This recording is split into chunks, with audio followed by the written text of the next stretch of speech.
राजनीतिज्ञ हम समझते थे तो मतलब चोर, ये समझते थे हम। और मेरे जैसे लोग, तो हम लोग युवा पीढ़ी तो बिल्कुल थक चुके थे। ये ऐसा लगता था कि देश छोड़ के चले जाएं, कहीं बाहर जाके बस जाएंगे। ये हमारे इस तरह से हमारे भाव होते थे राजनीति और राजनीतिज्ञों के लिए। आज हमारे नेताजी को देखिए, मोदी जी, कोई कलंक नहीं उन पर, एक भी दाग नहीं। मैं तो कहती हूँ चांद पे दाग होता है, उन पे एक भी दाग नहीं। ऐसे हमारे नेताजी हैं।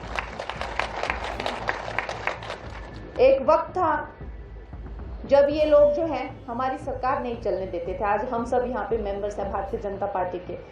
हम जानते हैं कि जब 1980 में हमारी पार्टी की जो स्थापना की गई थी, अभी हमने रिसेंटली 6 तारीख को जो स्थापना दिवस भी मनाया, तो जब हमारे देश की इसकी स्थापना हुई थी पार्टी की, तो उस वक्त से अब तक हम संघर्षशील रहे हैं। क्योंकि इन्होंने कभी राजनीति नहीं की, इन्होंने जो है वो घटिया नीतियां अपनी चलाई, इन्होंने आतंक नीति की। कभी इन्होंने अटल जी की जब सरकार बनती थी तो आप देखिए पार्लियामेंट पे हमले करा देते थे, हमारे मुंबई से लेकर ये रोड पे उतराते थे आतंकवादी। क्यों? क्योंकि इनकी ऐसी सांठगांठ है। ये लोग कोई सीधे साधे लोग नहीं है, ये बड़े ही टेढ़े लोग हैं। तभी तो ये आधे से ज्यादा टाइम जेलों में इन लोगों ने गुजारी, जो भी ये मिली जुली सरकार वाले हैं, सब क्रिमिनल हैं।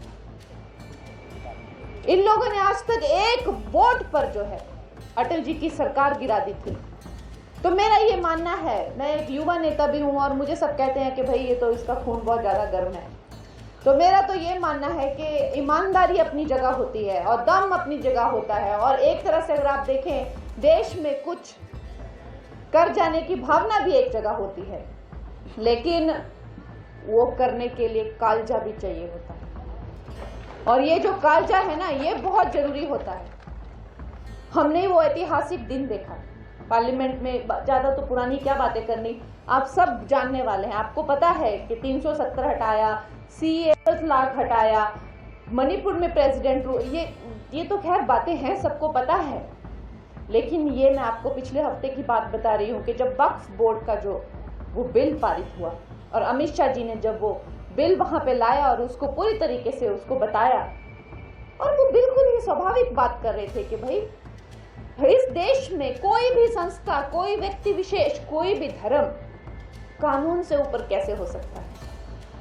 कैसे कानून से ऊपर कैसे हो सकता है? आप आओगे और बोलेंगे जी सारा गांव मेरा है, और अदालत उस पर कोई एक्शन ना ले सके, उसके लिए कोई लॉ, कोई कानून, कुछ नहीं। ऐसे कैसे हो सकता है? नहीं जी, वो सुनने को ही तैयार नहीं। कितना समझा लो, समझने को ही तैयार नहीं। एक बार किसी ने बड़ा अच्छा कहा था, मैं भी बड़ा विचलित रहती थी कि ये कैसे लोग हैं यार, समझते ही नहीं है, समझते ही नहीं है। तो मुझे किसी ने कहा, देखो आप उसको जगा सकते हैं जो सोया हुआ हो, लेकिन जो सोने की एक्टिंग कर रहा हो आप उसको नहीं जगा सकते। और कांग्रेसियों का ना यही हाल है। और मैंने वो साक्षात देखा उस दिन।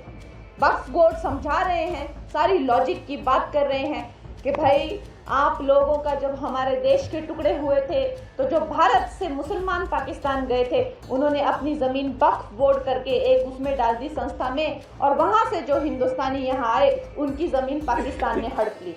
उसके बाद कांग्रेस ने इनको एक ऐसी कूटनीति दिखाई कि भाई तुम लोग कानून से ऊपर रहोगे, तुम लोग धर्म से ऊपर रहोगे, तुम इस देश के संविधान से ऊपर रहोगे, जिस चीज पे तुम हाथ रख लो वो तुम्हारी हो जाएगी। इस तरह का इनको एक इम्यूनिटी दे दी थी, और ये कांग्रेस की करतूत थी।